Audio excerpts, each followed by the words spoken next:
Hello दोस्तों, मेरा नाम है महेश शुक्ला और आज हम लोग पढ़ने वाले हैं सी लैंग्वेज।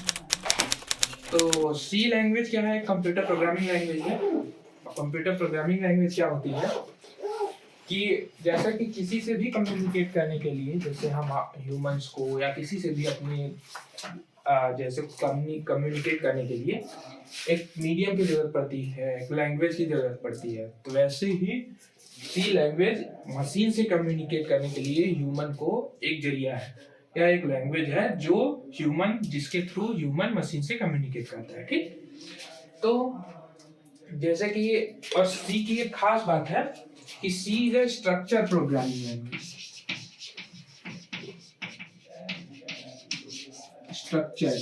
स्ट्रक्चर्ड मीन्स जैसे कि हम लोग का वो है ग्रामर। ग्रामर एकदम बिल्कुल फॉलो होता है, हम लोग जो बोलते हैं उसमें ग्रामर फॉलो होता है। ऐसा नहीं है कि विदाउट ग्रामर हम लोग यूज करें। वैसे ही स्ट्रक्चर मतलब एक वेल डिफाइंड मैनर में एक मैनर एक फिक्स कर दिया गया है कि इसी स्ट्रक्चर में सी लैंग्वेज लिखी जानी है। ऐसे ही सारी लैंग्वेजेस जितने भी हैं जो फिफ्थ जनरेशन लैंग्वेज है, पाइथन वगैरह, ये जो है स्ट्रक्चर्ड नहीं है क्योंकि इसमें जो है वो ऑब्जेक्ट ओरिएंटेड है और ये बिल्कुल प्रोसेस मैनर में नहीं लिखी जाती है। इनका कोई भी तरीका हो सकता है, क्लास ऑब्जेक्ट अपना अलग अलग तरीका है।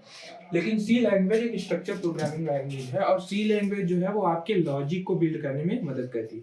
कैसे आप लॉजिक को अपने सोच पाते हैं सबसे ज्यादा, क्योंकि इसमें सारा कुछ लिखने के लिए ढेर सारे सिंटैक्सेस लिखने होते हैं। इसमें प्री डिफाइंड लाइब्रेरीज बहुत कम मिलती है। तो इसकी वजह से जो सी लैंग्वेज है वो एक बेसिक मतलब फर्स्ट प्रोग्रामर को सबसे पहले सीखे जाने वाली लैंग्वेज जो रही है। ठीक, तो इसको जो बनाया था, इसका जो हिस्ट्री वगैरह है वो आपको डिस्क्रिप्शन में मिल जाएगा कि ये जो है बेल लेबोरेटरी में डेनियस रिची सर ने बनाई थी 1976 में। ये आप लोग देख लीजिएगा, एक बुक आपको प्रोवाइड कर दी जाएगी, उसी के थ्रू आप पढ़िएगा। तो सबसे पहले हम लोग फर्स्ट प्रोग्राम के ऊपर चलते हैं कि क्या है। ठीक, सबसे पहले लिखते हैं हैज इंक्लूड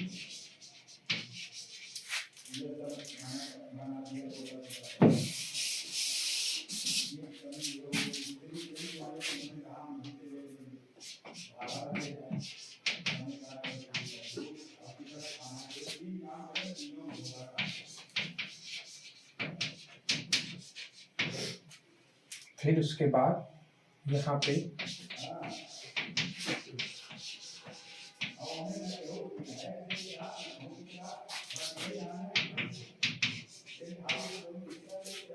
फिर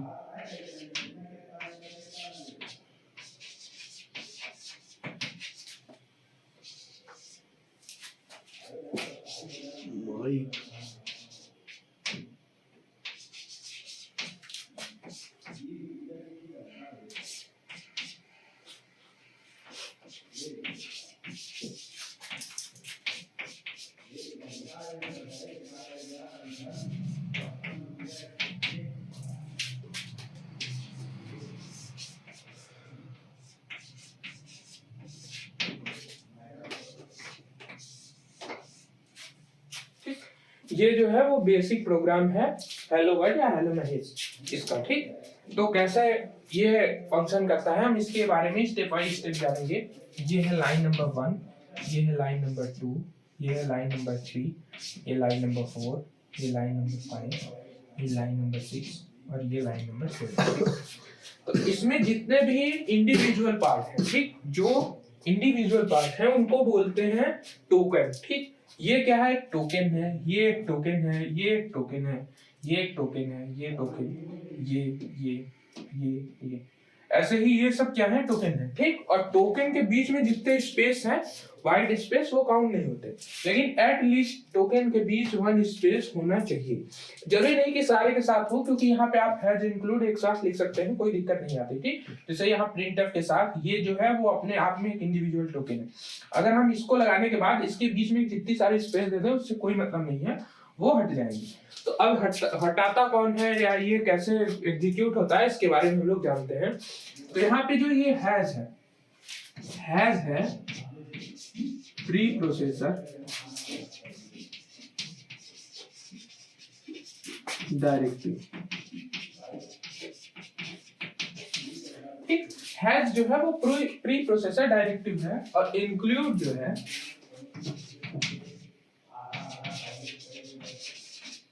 ये कीवर्ड है। अब कीवर्ड क्या होते हैं? कीवर्ड जो है वो सी लैंग्वेज के रिजर्व वर्ड होते हैं। रिजर्व वर्ड मतलब वो वर्ड जो सी लैंग्वेज में रिजर्व कर रखे हैं कि इसे आप वेरिएबल में या अपने हिसाब से यूज नहीं करेंगे, जहां इसका जो काम है उसी के लिए यूज किया जाएगा। जैसे इंक्लूड का काम है कि किसी भी फाइल्स को इंक्लूड कर देना, ठीक। जैसे कि अगर प्रिंट एफ का काम है, प्रिंट एफ ही एक रिजर्व वर्ड है और इसका काम है प्रिंट कराना स्क्रीन पे, ठीक, आउटपुट को स्क्रीन पे प्रिंट कराना। तो अब इसका हम अपने हिसाब से यूज नहीं कर सकते, जैसे कि वेरिएबल बना ले, क्लास बना ले, या जो भी बनाना है इसका अपने हिसाब से यूज नहीं कर सकते। इसका ये प्री डिफाइंड वर्ड है और प्री डिफाइंड इसका काम है, प्री डिफाइंड फंक्शन है, और इसका हम उसी के हिसाब से यूज करेंगे जो सी लैंग्वेज ने डिफाइन कर रखे हैं, ठीक। तो इंक्लूड जो है वो कीवर्ड है जिसका मतलब है कि किसी चीज को इंक्लूड कर देना, वो तो साफ उसके वर्ड से भी पता चल रहा है, ठीक। फिर stdio.h क्या है? ये स्मॉल है, ये है हेडर फाइल। अब ये हेडर फाइल क्या होती है? हेडर फाइल वो है कि इसके बारे में, ये जितने चीज है इसके बारे में इसकी डिक्लेरेशन जो है वो stdio.h में, प्रोटोटाइप इसकी जो है वो stdio.h में होती है। जैसे कि सबसे पहले क्या होता है, जब कोई भी मतलब एक प्रोग्राम चलता है तो सबसे पहले चार स्टेप से गुजरता है। इससे pre processing,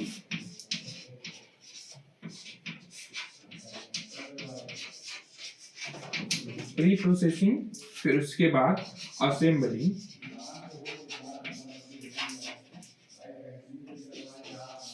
then compiling, then linking, ठीक। तो ये जो प्री प्रोसेसिंग वाला काम है, ये जितने भी हैज वाले हैं, प्री प्रोसेसर डायरेक्टिव, इसका नाम ही है प्री प्रोसेसर डायरेक्टिव, मतलब ये प्री प्रोसेसिंग के समय एग्जीक्यूट होगा, ठीक। तो प्री प्रोसेसर क्या करता है, जितने भी प्री प्रोसेसर वाले स्टेटमेंट है उसे क्या करता है, एग्जीक्यूट करता है, उसे उसका जो, जैसे इसका क्या काम है, इंक्लूड करना है stdio.h को, तो ये प्री प्रोसेसिंग या प्री प्रोसेसर जो होगा वो stdio.h हेडर फाइल जो आपके कंपाइलर में इनबिल्ट होती है उसको लाके आपके प्रोग्राम के ऊपर रख देगा, उसके कोड को। अब उसमें जितने भी stdio.h, अगर आप कोई कंपाइलर खोलेंगे उसमें stdio.h फाइल देखेंगे तो उसमें क्या है, सारे के सारे ये जितने भी इनबिल्ट फंक्शन है उनके डिक्लेरेशन या प्रोटोटाइप है। आपके उस stdio.h फाइल में इन सारे कीवर्ड्स के प्रोटोटाइप मौजूद होते हैं, ठीक। तो ऐसे ही हैज जो है, हैज का क्या काम है, हैज लगाते ही पता चल गया कि ये जो है वो प्री प्रोसेसर स्टेटमेंट है, मतलब ये इसे प्री प्रोसेसिंग के टाइम पे एग्जीक्यूट होना है। इंक्लूड का मतलब है इंक्लूड करना है इसको stdio.h हेडर फाइल को, ठीक। तो इसके बाद हम लोग ये जान जाइए कि इसका, जैसे कि हम लोग प्रिंटफ यूज कर रहे हैं, तो प्रिंटफ का जो है वो हम लोग कहीं से इसमें बताया नहीं है कि प्रिंटफ क्या है।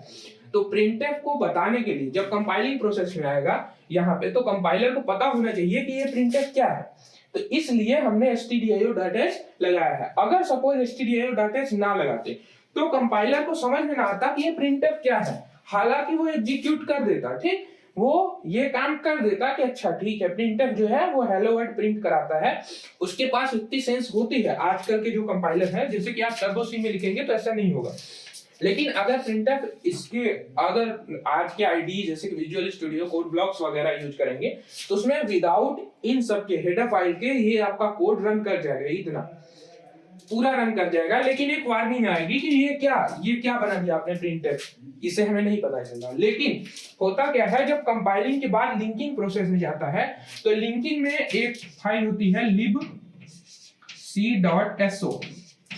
ये फाइल जितने भी इसके हैं, जितने भी प्री डिफाइंड फंक्शन है, उन सबका ऑब्जेक्ट मॉड्यूल रखती है। ऑब्जेक्ट मॉड्यूल मतलब उसका कंपाइलिंग कोड, कंपाइलर के बाद हो रहा है तो इसका मतलब ये कंपाइल्ड कोड रखती है। मतलब प्रिंटफ का जो इंप्लीमेंटेशन है, प्रिंटफ का जो कोड है वो कहाँ होता है, libc.so में, ठीक। प्रिंटफ का डिक्लेरेशन, प्रिंटफ कैसा होना चाहिए ये होता है आपका stdio.h में, लेकिन प्रिंटफ का जो कोड होता है इम्प्लीमेंटेशन वो libc.so में होता है। ठीक, तो ऐसे ही जो प्रिंट मतलब जितने भी हम लोग प्री डिफाइंड फंक्शन यूज करेंगे उसका इम्प्लीमेंटेशन आपको stdio.h में मिल जाएगा। सारे के सारे नहीं मिलेंगे, बाकी आज जो भी जितने जितने डिफरेंट टाइप यूज करते जाएंगे और वो जिस फाइल में यूज होंगे वो हम लोग आगे देखते जाएंगे। प्री प्रोसेसर डायरेक्टिव क्या होता है? प्री प्रोसेसर डायरेक्टिव मतलब प्री प्रोसेसर को डायरेक्ट कर रहा है, प्री प्रोसेसर को ट्रिगर कर रहा है कि ये काम तुम्हारा है। आई बात समझ में? प्री प्रोसेसर डायरेक्टिव मतलब ये हैज लगते ही प्री प्रोसेसर को ये हिंट मिला कि ये स्टेटमेंट हमारा काम है। आई बात समझ में? प्री प्रोसेसर का। ठीक, उसके बाद असेंबलिंग। तो प्री प्रोसेसर करता क्या क्या है? प्री प्रोसेसर वाले स्टेटमेंट पूरी रिमूव करता है, उसको एग्जीक्यूट करता है। ठीक, फिर उसके बाद इसके भी जो कमेंट्स वगैरह है, कमेंट्स क्या होते हैं? जो हम लोग प्रोग्राम को रीडेबल बनाने के लिए यूज करते हैं। ठीक, जैसे कि जो कंपाइलर एग्जीक्यूट ना करे, कंपाइलर तक वो पहुंचेगा ही नहीं। आई बात समझ में? कंपाइलर तक वो नहीं पहुंचेगा, लेकिन वो जैसे कि ऊपर दिखेगा, जैसे हम लोग यहाँ पे क्या किए, डिक्लेयर किए हैं मेन फंक्शन या मेन फंक्शन, इसकी बॉडी ओपन किए, तो ये क्या है, कर्ली ब्रैकेट क्या है, इसकी बॉडी है। तो अब ये कोई और पढ़ेगा तो कैसे पता चलेगा कि हमने क्या क्या किया है? कुछ नहीं पता चलेगा। अगर हम यहाँ पे कुछ लिख दे कि ये है प्रोग्राम बॉडी, अगर ऐसे हम लोग लिख दे प्रोग्राम बॉडी, तो पता चल जाएगा ना कि ये प्रोग्राम की बॉडी यहाँ से स्टार्ट होती है। तो इसका मतलब है कि प्रोग्राम की जो ये अगर हम ऐसा लिखेंगे तो कंपाइलर को समझेगा ये क्या है, प्रोग्राम बॉडी जैसा चीज, उसे तो गलत लगेगा। तो ऐसा हम लोग रीडेबल बनाने के लिए कि कोई अगला प्रोग्रामर अगर हम बना के कोड चले जाए, कोई अगला इसे पढ़े और उसे समझ जाए कि हमने क्या क्या किया है, इसके लिए कमेंट लिखते हैं। ठीक, तो कमेंट जो लिखने का तरीका है वो ऐसे होता है। ठीक, जो वन लाइन कमेंट ये होता है सिंगल लाइन कमेंट। अगर हम सी में सिंगल लाइन कमेंट, एक ही लाइन में सारे कमेंट लिखना है तो हमें ये यूज करना है। ठीक, और अगर हमें मल्टी लाइन कमेंट लिखना है तो ऐसे, देन स्टार और देन स्टार और फिर ऐसे। ठीक, ये तरीका है।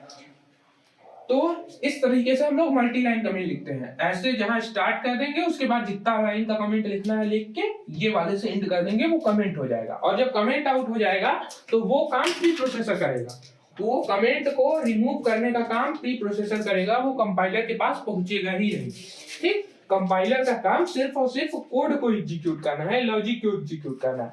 अब इसके बाद आता है असेंबलर। असेंबलर क्या करता है, इसे असेंबली लेवल लैंग्वेज में कन्वर्ट कर देता है, क्योंकि जो कंपाइलर है वो असेंबली लेवल लैंग्वेज को समझता है, हमारी लैंग्वेज को नहीं समझता। तो कंपाइलर में कंपाइलर को ये क्या है, इस पूरे प्रोग्राम का assembly level code assembler convert कर देता है। और इसकी जो फाइल होती है .asm, ठीक, .asm या .i, ये असेंबलिंग, हाँ ये कहाँ होती है? ठीक, ये असेंबली, ये असेंबलर करता है। ठीक, प्री प्रोसेसिंग होने के बाद यहाँ पे असेंबलर करता है, और इसकी जो .i फाइल बनती है या उसको .asm, वो डिपेंड करता है कि किस इन्वायरमेंट में बना रहे हैं। अगर जीसीसी इन्वायरमेंट में बना रहे हैं तो i होता है। ठीक, फिर उसके बाद अगर हम लोग देखें तो इसके बाद वाला जो सेकेंड लाइन है उसमें क्या लिखा है, सेम हैज लिखा है, मतलब प्री प्रोसेसर डायरेक्टिव है, प्री प्रोसेसर को डायरेक्ट करेगा कि ये प्री प्रोसेसर वाला स्टेटमेंट है। ठीक, इंक्लूड का मतलब है इंक्लूड करना है किसको, Kunio.h को। अब इसका यहाँ ये क्वेश्चन आता है कि अगर stdio.h को हमने इंक्लूड कर दिया है और printf का इम्प्लीमेंटेशन यहाँ है तो इसकी जरूरत क्या है? तो इसकी जरूरत किसी मतलब नॉर्मल अगर विजुअल स्टूडियो कोड ब्लॉक में कर रहे हैं तो इसकी जरूरत नहीं पड़ेगी। अगर आप टर्बो सी में करेंगे तो इसकी जरूरत पड़ती है। ठीक, वो क्यों पड़ती है वो आगे हम लोग देखेंगे जब थोड़ा सा टर्बो सी के बारे में जानेंगे। ये इंट मेन, इंट क्या है, रिटर्न टाइप है, रिटर्न डेटा टाइप। इसका मतलब जैसे कि हम लोग कोई भी फंक्शन कॉल करते हैं जहां हम लोग कंपाइलिंग एंड लिंकिंग के प्रोसेस को थोड़ा सा लेट में जानेंगे। ठीक, तो इसके बाद है इंट मेन। ठीक, अब ये क्या है, मेन क्या है? एक फंक्शन है। मेन जो है वो एक फंक्शन है। ये सी प्रोग्रामिंग में सबसे इंपॉर्टेंट फंक्शन है। ये बताता है कि प्रोग्राम एग्जीक्यूट स्टार्ट कहां से होना है। अगर आपको कंपाइलर को देखना है, जब कंपाइलर आएगा तो कंपाइलर ये सारा कुछ नहीं जानता, इस सब के बारे में कुछ नहीं जानता, बस पढ़ेगा कि अच्छा stdio.h ये है, कोनियो ये है, जो भी है हेडर फाइल होगा उसका असेंबली लेवल लैंग्वेज असेंबलर कर देगा, बस उसे रीड करता जाएगा। वो ढूंढेगा मेन फंक्शन। जैसे ही वो मेन फंक्शन पाएगा, फिर उसके बाद उसके अंदर का कोड वो एग्जीक्यूशन स्टार्ट करेगा। वो मेन फंक्शन से ही अपना एग्जीक्यूशन स्टार्ट करता है। तो मेन फंक्शन प्रोग्राम का स्टार्ट फंक्शन है, जिसे सबसे पहले कॉल किया जाता है। मेन फंक्शन सबसे पहले कॉल किया जाता है और वहीं से हमारा प्रोग्राम एग्जीक्यूशन स्टार्ट होता है। ठीक, अगर मेन फंक्शन यहाँ कॉल हुआ तो इसका मतलब इसके आगे हमारा प्रोग्राम एग्जीक्यूट होने वाला है। इससे पहले हम कुछ भी लिख दे वो कंपाइलर नहीं पढ़ेगा, अगर वो मेन फंक्शन में नहीं है तो। ठीक, तो मेन फंक्शन क्या है? वहां से स्टार्ट होता है, जहां से प्रोग्राम स्टार्ट होता है वहां हम लोग लिखते हैं। ठीक, उसके बाद अगर हम लोग एक जानते हैं कि अगर हम लोग फंक्शन बनाते हैं, जैसे सपोज मान लेते हैं एक्स स्क्वायर। ठीक, तो ये क्या है? एक्स स्क्वायर एक फंक्शन है। ठीक, क्वाड्रेटिक फंक्शन है। तो ये क्या है? हमें एक वैल्यू रिटर्न करेगा। ठीक, ये हमें एक वैल्यू रिटर्न करेगा। अगर हम इसे 2 देंगे सपोज, तो ये हमें कितनी वैल्यू 4 रिटर्न करेगा। तो कोई भी फंक्शन है वो हमेशा, अगर हमने उसे कॉल किया, स्क्वायर फंक्शन कॉल किया, क्यूब फंक्शन, कोई भी फंक्शन, लॉग फंक्शन, कोई भी फंक्शन अगर हमने कॉल किया तो वो हमें रिटर्न में एक वैल्यू देता है। ठीक, तो यहाँ पे ये मेन फंक्शन किसको कॉल करता है? मेन फंक्शन हमने कॉल नहीं किया, मेन फंक्शन मशीन को कॉल करता है कि हाँ यहाँ से आप एग्जीक्यूशन स्टार्ट करिए। ठीक, मेन फंक्शन क्या करता है? मशीन को कॉल करता है कि यहाँ से आप एग्जीक्यूशन स्टार्ट करिए। तो अगर मेन फंक्शन मशीन को कॉल कर रहा है तो मशीन को ये रिटर्न में भी कुछ देगा। तो ये जो है यहाँ पे जो है वो रिटर्न डेटा टाइप है। ठीक, ये क्या है? रिटर्न टाइप, मतलब कि मशीन को मेन फंक्शन का रिटर्न क्या मिलने वाला है। अगर मेन फंक्शन के अंदर का सारा प्रोग्राम सक्सेसफुली रन हुआ तो ये जो है वो रिटर्न में एक इंटीजर देगा। यहाँ पे 0 के अलावा भी कुछ हो सकता है। ठीक, 0 ही जरूरी नहीं है, यहाँ पे कोई भी इंटीजर हो सकता है। अब इंटीजर क्या होते हैं? डाटा टाइप होते हैं सी में, वो हम लोग आगे देखेंगे, लेकिन थोड़ा सा देख लेते हैं कि सी में कुछ डाटा टाइप होते हैं प्री डिफाइंड, जिसे प्रिमिटिव डाटा टाइप कहते हैं। इंट, कैरेक्टर, फ्लोट और जो स्ट्रिंग। ठीक, तो ये इंट, कैर,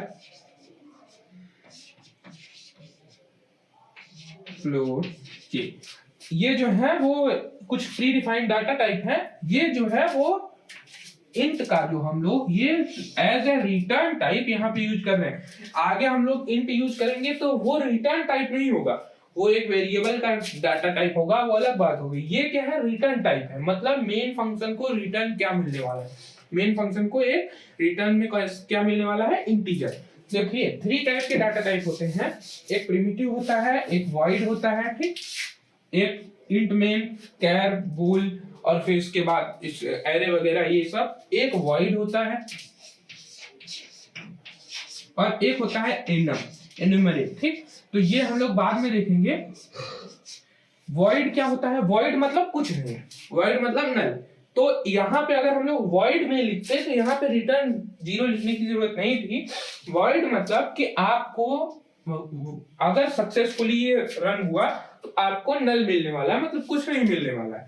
यहाँ पे एज अ रिटर्न टाइप अगर हम लोग वॉइड यूज करते हैं इंट के जगह, यहाँ पे वॉइड यूज करते हैं, तो यहाँ पे रिटर्न 0 यूज करना कंपलसरी नहीं है या यूज ही नहीं करना चाहिए, क्योंकि अगर यूज करेंगे तो कंपाइलर को लगेगा कि ये कौन सा स्टेटमेंट है, क्योंकि आपने यहाँ पे बता दिया है कंपाइलर को कि अगर मेन फंक्शन चल गया है तो आपको कुछ मिलने वाला नहीं है। लेकिन अगर आप यहाँ रिटर्न 0 लिख देंगे तो एरर आ जाएगी कि ये क्या चीज है, ये तो हमने एक्सपेक्ट ही नहीं किया था कि रिटर्न 0 जैसी कुछ चीज आने वाली है। ठीक, तो ऐसे ही अगर प्रोग्राम को स्टार्ट करते हैं और अगर हम लोगों को रिटर्न मेन, इससे वॉइड और इंट करने से कोई फर्क नहीं पड़ता, किसी भी तरह का कोई फर्क नहीं पड़ता कोड में। ठीक, तो बस इतना है कि ये इंट जो है वो रिटर्न टाइप है मेन फंक्शन का, कि मशीन को क्या मिलने वाला है। तो इंटीजर मेन मींस यहाँ से प्रोग्राम एग्जीक्यूशन स्टार्ट हुआ और इसके जो रिटर्न जो होगा वो इंट होगा। ठीक, आई बात समझ में?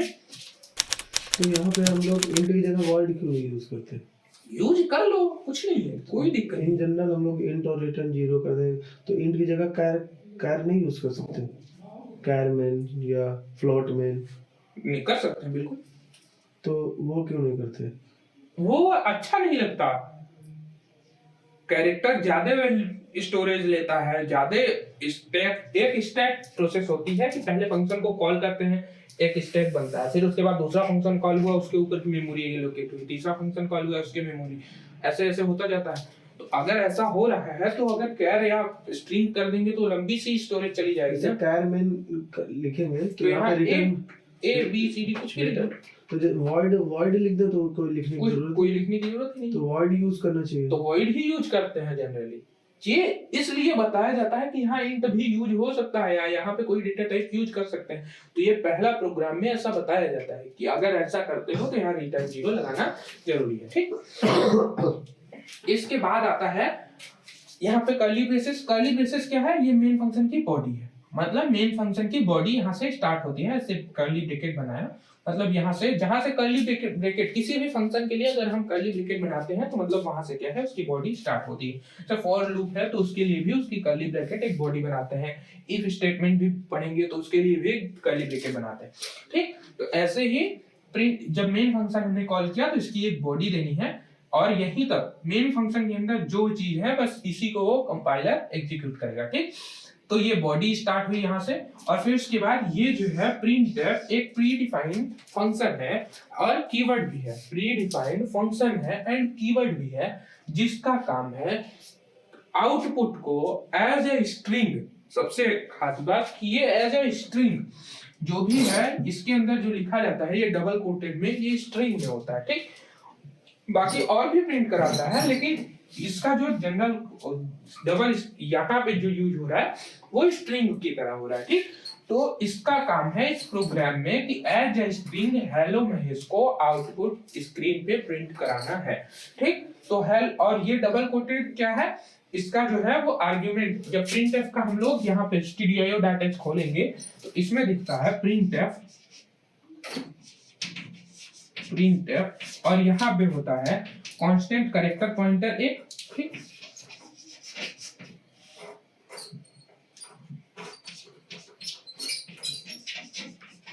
ऐसे, और देन यहाँ पे यहाँ पे ऐसे क्लोज होता है, यहाँ पे एक कॉमा लगता है और 3 डॉट होते हैं। 3 डॉट का मतलब ये होता है कि यहाँ मल्टीपल नंबर ऑफ आर्ग्यूमेंट लिए जाते हैं। आर्ग्यूमेंट मतलब एक से ज्यादा बार उसे ठान दिया जा सकता है, मतलब जैसे कि यहाँ पे हेलो महेश लिखा, यहाँ पे कामा देके कुछ और लिखा है, कामा देके कुछ और लिखा, कोई दिक्कत नहीं है, वो प्रिंटफ एक साथ सारे काम कर देगा। यहाँ पे 3 डॉट का मतलब यही है कि हम एक साथ उसे मल्टीपल नंबर ऑफ आर्ग्यूमेंट दे देते हैं।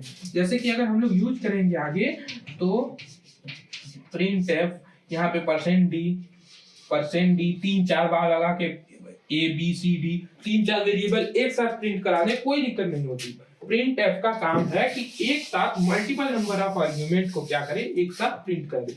तो यहाँ पे क्या है, एक ही आर्ग्यूमेंट है जो डबल कोटेड में है, तो अगर डबल कोटेड में है तो वो एज ए स्ट्रिंग प्रिंट होगी हेलो महेश, ठीक। आई बात समझ में।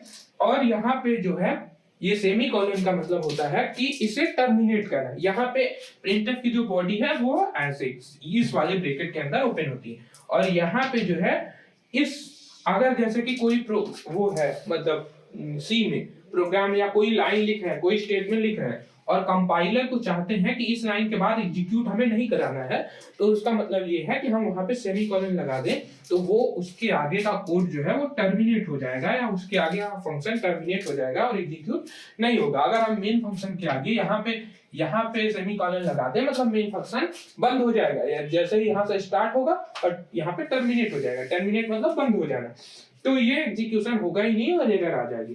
तो इसलिए कोई भी फंक्शन है, जैसे कि मेन फंक्शन है, इफ लगाएंगे, फॉर लगाएंगे, तो वहां पे सेमीकोलन नहीं यूज करते। क्यों? क्योंकि वहां पे उसे हम लोग बॉडी के अंदर जाने देना चाहते हैं कि हाँ बॉडी के अंदर जो स्टेटमेंट है उसे भी एग्जीक्यूट करो, लेकिन यहाँ पे हम लोग चाहते हैं कि इसके आगे वाला एग्जीक्यूट जो स्टेटमेंट है रिटर्न 0 वो इंडिविजुअली एग्जीक्यूट हो, प्रिंटफ के साथ ना हो, तो यहाँ पे हम लोग एक टर्मिनेशन के लिए ये सेमीकोलन लगा देते हैं। अगर सेमीकोलन नहीं लगाएंगे तो वो समझेगा प्रिंटफ के ही अंदर ये भी है, जहां उसे सेमीकोलन नहीं मिलेगा वो स्टेटमेंट को बंद नहीं करेगा। तो यहाँ पे अगर हम लोग प्रिंटफ हेलो महेश कर रहे हैं तो इसे आगे बढ़ना जाए प्रिंटफ के अंदर ही, तो वो क्या करेंगे, यहाँ पे हम लोग सेमीकोलन लगा के उसे टर्मिनेट कर देंगे। तो टर्मिनेशन के लिए हम लोग किसका यूज करते हैं, सेमीकोलन का। तो जैसे ये हेलो महेश लिखा तो ये एकदम स्पेस देके प्रिंट होगा कि इस साथ में स्पेस देखिए, तो जैसे जितना स्पेस देंगे उतना स्पेस देंगे नहीं, बाय डिफॉल्ट एक ही स्पेस होगा, स्पेस देने के लिए अलग यूज करें। और वो जो तुम इधर कांस्टेंट और वो स्टार वाला बता रहे थे, एक बार फिर से बता दो क्या चीज बता रहे थे। वो हम उसमें दिखा देंगे लैपटॉप में, ठीक, ऐसे नहीं बताया जाता। इसके बाद हम लोग आते हैं रिटर्न जीरो पे। रिटर्न जीरो क्या है, अभी हम लोगों ने यहाँ से देख लिया कि ये क्या है, रिटर्न टाइप है मेन फंक्शन का। तो अगर हम लोगों का प्रिंटफ हेलो महेश प्रिंट हो गया है तो अब इस फंक्शन को हमें बंद करना है। तो हमने पहले ही इसका रिटर्न टाइप इंटीजर डिफाइन कर दिया था, तो इसलिए हमें इस मेन फंक्शन को रिटर्न में कुछ देना पड़ेगा। वो क्या होगा, रिटर्न हमने यूज किया, एक रिटर्न कीवर्ड है सी में, और रिटर्न का मतलब रिटर्न करना। और जीरो, यहाँ पे जीरो की जगह 1 2 3 4 10 20 50 कुछ भी लिख सकते हैं, कोई दिक्कत नहीं आएगी। यहाँ पे बस इंटीजर एक क्या है, हमने मेन फंक्शन को एज अ रिटर्न में दिया, और फिर यहाँ पे हमने मेन फंक्शन की बॉडी क्या है वो क्लोज कर दी। यहाँ पे एक डाउट आपका आना चाहिए कि अगर प्रिंटफ एक फंक्शन है और प्रिंटफ फंक्शन किसको कॉल करता है, ये भी मशीन को कॉल करता है, कि हमें क्या करना है, हेलो महेश प्रिंट कराना है, तो इसका भी कुछ रिटर्न तो होना चाहिए, क्योंकि ये भी तो कुछ रिटर्न देगा। अगर एक फंक्शन कॉल हुआ है तो वो जरूर ही कुछ ना कुछ रिटर्न देगा। तो जैसे मेन फंक्शन ने इंटीजर रिटर्न किया, तो प्रिंटफ का रिटर्न टाइप क्या है, ठीक। तो ये आपको नेक्स्ट वीडियो में पता करके आना है और कमेंट में लिखना है कि इसका क्या रिटर्न टाइप होगा प्रिंटफ का, ठीक। प्रिंटफ कैसे काम करता है इसके बारे में हम लोग डिटेल में चर्चा करेंगे नेक्स्ट लेक्चर में, ठीक है। अभी के लिए इतना ही, धन्यवाद।